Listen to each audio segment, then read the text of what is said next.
The dynamic event system in Guild Wars 2 is really our attempt to take the traditional quests in a traditional MMO and really throw those out the window and to create something bigger and better than what people have experienced before. We're trying to create a living and breathing world.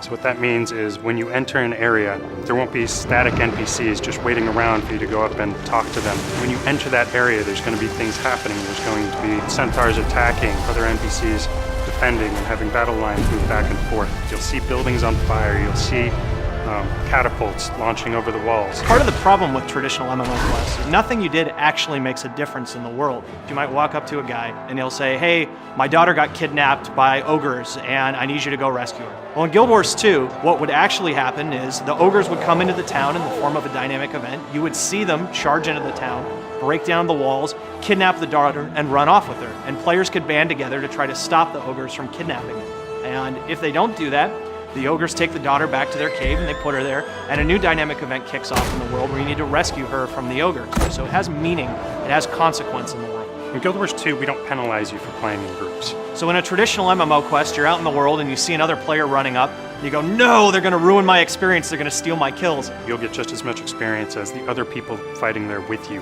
whether you're in a party or not. The more players that are participating in the event, the more difficult the event becomes, the more creatures who come to attack. So you're always working with other players. You can play with anybody. You can play with the people you're just running through the world with. They don't have to be people you know outside of the game. They don't have to be people you've built a party with.